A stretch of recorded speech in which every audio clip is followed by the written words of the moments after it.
A hush settled over the courtroom like fog, thick and stifling. Every breath, every shift of a chair, every rustle of paper felt like a trespass in the heavy silence. All eyes were drawn to the small figure seated in the witness box. She was just a child, 8 years old, in a yellow dress with her hair braided neatly down her back. Her hands clutched the leash of the golden retriever beside her. He sat tall and still, eyes fixed not on the crowd, not on the judge, but on her. His name was Maximum. The judge, Marlene Price, known for her stern composure and cool discipline, regarded the girl from her bench. She spoke clearly, formally, stating, "This is highly irregular. Animals are not typically permitted in the witness box." The prosecutor stood calmly. "Your Honor, the child has severe anxiety. Max is a certified therapy dog, trained to assist in high-stress situations. Statute allows for comfort animals in cases involving minor testimony." The defense attorney pushed to his feet. "With respect, Judge Price, the presence of a dog will bias the court emotionally in favor of the child's testimony." Emma didn't flinch at the words, but her fingers tensed on Max's leash. Without being told, Max inched closer to her. Judge Price watched the girl a moment longer before nodding. "He stays." The prosecutor crouched slightly to meet the girl's eyes. "Emma, can you tell us what happened the night of January 4th? Emma didn't speak right away. Her gaze shifted to the gallery and her small shoulders tightened. Her father sat in the second row, arms folded, his jaw tight. His expression was unreadable, but his eyes were cold. Emma's breath caught. Her fingers moved, two of them, raised subtly, palm down. Max responded instantly. He stood and placed one paw gently on her knee. The court stilled. Emma exhaled slowly and found her voice. "There was yelling," she said, quiet but clear. "He was mad. I spilled water. He was drinking again." From the gallery, Rachel, Emma's mother, breathed out shakily, fighting emotion. "He threw the glass," Emma continued. "It hit the wall. Max barked, and Daddy yelled louder. He said we made him look bad." The prosecutor nodded gently. "Did he hurt you, Emma?" Emma didn't answer. Not immediately. She turned to glance at her father. He stared back, unmoving. But something sharp passed behind his eyes. Emma made the signal again. Point two fingers. A slight motion. Max stood, this time placing both paws on her legs, his chest against her, and Emma spoke. "He pushed me. I fell. I hit the table corner. I had a bruise here." She pointed to her ribs. "He told me not to tell. He said I'd upset Mommy." "Objection," said the defense. "This is emotional manipulation. The dog is being used to guide testimony." But the judge wasn't listening to him. She was watching the girl. "Watching the dog. He knows when I'm scared," Emma whispered. "And who scares me?" The courtroom didn't breathe. Even the bailiff stood frozen. Later, the judge would call the lawyers to the bench and ask about Maximum. She'd learned things that troubled her, off-the-record programs. Dogs train not just for comfort, but for protection. Detection. Silent support. Back on the stand, Emma leaned into Max again. He didn't move except to shift his weight slightly toward her, like a shield, and in that moment, even the judge forgot to breathe. Because whatever was happening in that courtroom, it wasn't just about custody anymore. It was about truth. And a signal. One only a child and her dog seemed to understand. The courtroom doors opened again the next morning, but the energy had changed. People didn't just look at the girl now, they looked at the dog. Max walked beside Emma like a shadow with a heartbeat, calm and focused. There was no leash today. She didn't need it. He never strayed from her side. The judge sat straighter on the bench. Her expression, usually unreadable, now held something more, curiosity, maybe even wariness. She looked at Emma, but then, more deliberately, at Maximum. The court clerk announced the proceedings. Attorneys resumed their roles. But when Emma stepped up again, something in the room leaned forward. The prosecutor resumed. "Emma, do you remember what you told us yesterday?" She nodded. "Yes." "Can you tell us more about Max?" Emma looked down at her dog. Max looked back. "When I get scared, he comes closer. If I can't talk, he helps me find my voice. My mom taught me how to tell him things with my hands. Just between us." The judge tilted her head. And when did you learn this? Emma turned toward the bench. After Mommy left Daddy. I was having nightmares. Max helped me sleep again. Mommy showed me how to train him with signs. In the gallery, Rachel's hands were tight in her lap. The prosecutor took a step forward. Can you show us one of the signals? Emma raised her fingers, too, gentle motion. Max stood and stepped between her and the rest of the room. She lowered her hand. He thinks something's wrong when I do that. He gets ready to protect me. And did he ever have to? Emma paused. There was a time before. At the old house. I was crying in my room. Daddy came in yelling. Max got between us. He didn't growl. He just stared at him. Daddy left. The courtroom was still. Even the defense attorney didn't rise this time. The judge made a note. The prosecutor turned toward the bench. Your Honor, we'd like to submit records regarding Max's specialized training. Additionally, we request expert testimony. The judge raised a hand. Already in motion. The court has reviewed early reports. The program in question, she stopped. Her eyes returned to maximum, was experimental. Children partnered with dogs trained not only to comfort, but to observe. To detect elevated cortisol, micro-expressions. Behavioral patterns in abusers. The defense objected. This is pseudoscience. Dogs aren't lie detectors. But the judge's voice cut clean through. No, Mr. McGrath. But fear is real. And sometimes fear speaks louder than words. They brought in a trainer that afternoon. A quiet woman in her 60s with a badge from a private trauma recovery institute. She sat in the witness box and looked directly at the judge. Yes, Max was part of our pilot program. Yes, he was trained to respond to stress indicators. Rapid heartbeat. Changes in voice. Smell. Posture. He was paired with Emma when she was 6. And the hand signals, the prosecutor asked, standard in the program. We give children a way to communicate silently when their words aren't safe. The judge leaned back. And he responds only to her. Yes. Only Emma. Then it was David's turn. He stepped up to the witness box like a man walking into a lion's den. Max tensed before he even spoke. David took the oath with forced calm, but the room watched Max instead of him. The dog sat motionless beside Emma.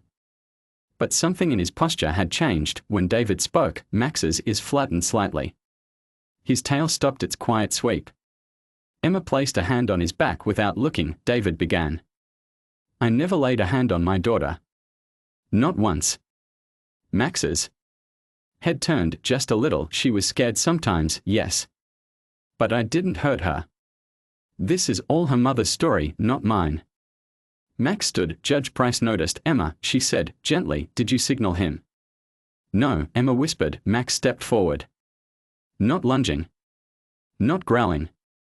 Just a quiet, deliberate step toward David's voice. The bailiff moved, but the judge raised a hand. Hold. Max stopped. Still silent. But his eyes never left David. The room had stopped breathing again. Rachel stood up in the gallery. Her voice cracked. He knows. And Emma, still calm, placed her fingers lightly on Max's back and gave the smallest downward signal. Max returned to her side. The judge looked down at the defense. Nothing further today. Court was dismissed. Slowly. Like the world outside was still far too loud, Emma walked out between her mother and the dog that never left her side, and in the judge's chambers that evening, the file sat open. Photos. Reports. A short note from the original trainer. Max is not meant to testify. He is meant to reveal what cannot be said. The child will know when to signal. The dog will always answer. The judge closed the folder. Somewhere between science and instinct, between therapy and truth, something had happened in her courtroom that no legal precedent could fully explain, but she'd seen it, they all had, and the signal still lingered in her mind. 2 fingers. A subtle gesture, and everything changes. The story could have ended when the gavel dropped, but the signal lingered.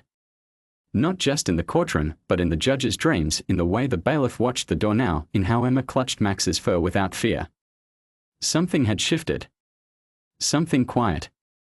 Permanent. Judge Marlene Price sat alone in her chambers that night, the file on Max still open. She read and reread the training logs. Notes from Rachel's early work with the Trauma Recovery Pilot Program. The way Max had been selected, not randomly, but carefully, chosen for his attentiveness, his empathy, his startling responsiveness to fear, there were notes from the lead behavioral specialist. Max didn't just respond to distress. He minimized it. The next morning, the courtroom filled again. Word had spread. Reporters waited outside. Not for David's testimony. Not for the legal battle, they came for the girl and the dog. The judge called order. We will proceed with final testimonies. Following that, I will deliver my ruling. David's attorney rose. Your Honor, we request that the child and the dog be removed during Mr. Gray's final statement. We believe their presence is prejudicial. The judge's answer was immediate. Denied. Emma sat quietly beside her mother this time. Max rested at her feet. David stood to speak. He wore a charcoal suit, his tie knotted too tight. He looked exhausted, defensive. But something in his eyes still burned, a need to control. The story, I'm not a perfect father, he began. But I never abused my daughter. This entire situation is built on fear, not facts. Dogs can't be cross-examined. And children, he stopped himself, but the damage was done. Emma flinched. Just slightly. Max stood. The judge noticed. She said. Nothing. David continued. This entire courtroom has been manipulated by emotions. Look at what you're allowing, this animal dictating reactions. It's theater. Max took one step forward, not aggressive, just enough to remind everyone in the room. He knew, Mr. Gray, the judge said, her voice low and steady, step back. David paused. Max didn't. For the first time, he growled. Not loud. Just a low vibration in the still air. Emma didn't signal. She didn't need to. Max had seen enough. The bailiff moved toward the dog, but the judge raised her hand. He's not a threat. He's doing what he was trained to do. The courtroom held its breath. David tried to laugh. It came out thin. So that's it. You're going to let a dog decide custody? No, the judge said. I'm going to let your daughter decide. And I believe she already has. There was a pause, then the judge stood. In the matter of custody of Emma Gray, I hereby award full legal and physical custody to her mother, Rachel Gray. Rachel gasped, her hand flying to her mouth. David shouted something, but it was drowned out by the sound of chairs scraping and murmurs rising. The judge raised her gavel. Court is adjourned. But even as the room dissolved into noise, Emma didn't move. She looked at Maximum and then, without thinking, without prompting, she raised two fingers and made the signal one final time. Max didn't stand. He just leaned. His head gently against her shoulder. The signal wasn't for fear this time. It was for safety. For closure. The moment passed. Later, outside the courthouse, cameras flashed. Reporters shouted questions. None of it reached Emma. She knelt beside Max, wrapped her arms around his neck, and whispered, "You can rest now." And for the first time in weeks, she smiled, because the signal that had once meant "I'm scared" now meant "I'm safe," and Max understood. He always did. The courthouse was behind them now. The headlines faded. The lawyers packed up their arguments, their exhibits, their carefully polished words. But the truth, what happened between a girl and her dog, didn't belong to the news cycle. It belonged to them. Weeks passed. Rachel moved into a small yellow house on the edge of town, where the backyard sloped into a quiet wooded path. Emma picked the room with the window facing the trees. Max picked the spot beside her bed. He always did. Therapy continued, but now it wasn't about unlocking fear. It was about learning peace. Emma talked more. Laughed sometimes. Max still walked beside her, still responded to every flicker of unease, but something in his body softened. Like he'd finally allowed himself to exhale. Judge Price kept the case file on her shelf, even after it closed. She'd never done that before. Sometimes she found herself reaching for it, not to read it again, but just to touch it. To remind herself that the law was more than rules and rulings. It was human. And sometimes it spoke through things that couldn't testify. One rainy Thursday, Rachel received a letter, official, crisp, stamped with the seal of the family court inside. A single paragraph. It read, This court acknowledges the extraordinary impact of a certified support animal in the emotional and testimonial recovery of a minor witness. In recognition of his unique service, this court formally recommends Max for lifetime designation as a trauma support canine with unrestricted access within therapeutic and legal settings as needed. Signed, Honorable Marlene Price. Rachel cried when she read it. Emma didn't say anything. She just looked at Max and hugged him so tightly he groaned. Then one night, in the middle of June, Emma sat up in bed.no nightmares. No noise, just a feeling. She climbed out from under the covers and opened her window. The wind was warm. Crickets whispered. She turned back toward Maximum. He was watching her. Head tilted slightly, she smiled and raised her hand. Two fingers, the signal, but not because she was scared, because she wanted him to know she was okay. Max didn't stand this time. He wagged his tail once. Soft. Certain, she curled back under the blanket, hand resting on his fur. The signal had changed. Not a call for help anymore, now it was a message, shared only between them. We made it. And that night, Max closed his eyes, because for the first time since he was trained to watch, to shield, to brace against danger, he finally didn't need to. Emma was home and she was safe. Summer deepened, the world outside Emma's window bloomed into green. Her days were quieter now, school in the mornings, drawing in the afternoons, long walks in the evenings with Max padding silently beside her. He no longer scanned every corner. He no longer stood at the creak of every floorboard, but he still watched her, always, with that gentle, solemn loyalty that never asked for anything in return. One afternoon, as golden light spilled through the living room window, Emma sat with her therapist. A sketchpad balanced on her knees. I used to draw monsters, she said, absently stroking Max's ear. Big ones. With teeth. And now, the therapist asked. She flipped the page. A girl and a dog. The girl was smiling. I don't need the monsters anymore. That night, Rachel tucked Emma into bed, brushing her hair back like she used to when Emma was little and the nights were longer. Did Max help you feel brave today? She asked softly. Emma shook her head. He didn't need to. And that was the difference. Later, downstairs, Rachel opened a plain envelope that had come in the mail. No return address, just a stamp and a folded piece of paper. Inside, a single sentence: the dog may retire when the child no longer signals. No signature. No letterhead. But Rachel knew where it came from, and when she looked out the window and saw Emma asleep, Max curled around her like a halo of fur and breath, she realized it was already happening. Retirement didn't mean leaving. It meant peace. It meant presence without the burden of watching for danger. 1 week later, Judge Price visited the house. In her robe. No courtroom, just her, a paper in hand, and something unspoken on her face. She knelt beside Max on the porch. He watched her carefully. Still, even now, I've seen hundreds of testimonies, she said quietly. But none truer than yours. She placed the paper on the wooden step. A certificate, embossed and signed, Max, Certified Companion Emeritus. In lifelong service to justice, healing, and the voice of the unheard. Emma stepped outside then, barefoot. A glass of lemonade in hand. She sat beside Max and the judge, not speaking. After a while, Judge Price stood to leave. Take care of her, she whispered to Maximum. He blinked slowly, as if to say, always. Years would pass, Emma would grow. Her voice would grow louder, steadier. She'd go on to speak to others, children in pain, children who didn't yet know how to ask for help. She'd tell them about signals, about fear, and about how, sometimes, a dog can be the bridge between silence and truth. Max grew older, too. Slower.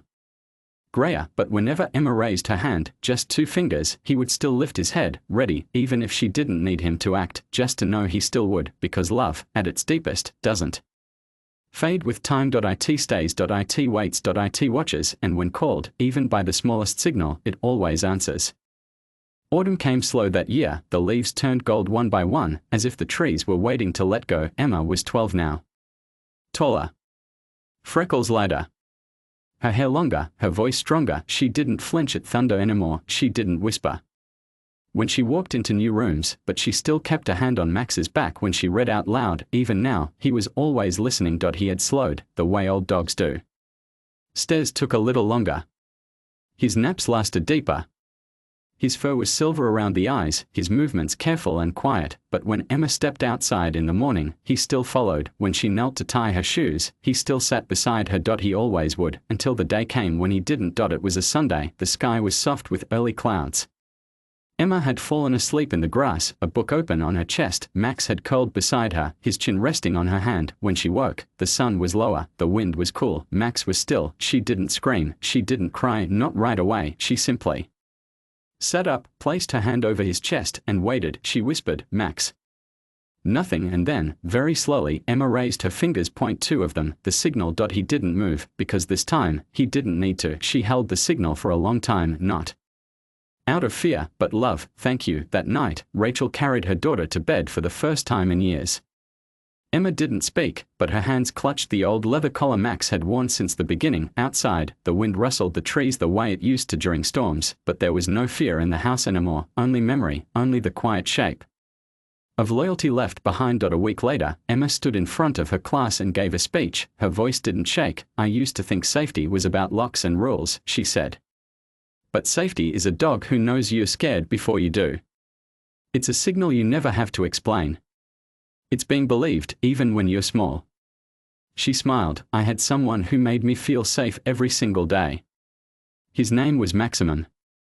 And I hope someday we all get to be someone's Maximum." Silence followed, then a single clap, then another, until the room filled with the kind of sound Max never needed to understand, because he already knew he mattered. Years later, Emma would write a book at the signal, "How a Dog Taught Me to Speak." She would sit on stages and share her story. Her voice clear and warm, but every time, before the first word, she would raise her hand, point two fingers, and pause, not to summon help, but to honor it, because the signal never left her. It simply became part of who she was, and somewhere, in 100 hearts and 1,000 quiet rooms, other children began to raise their hands too, just two fingers, and everything changed.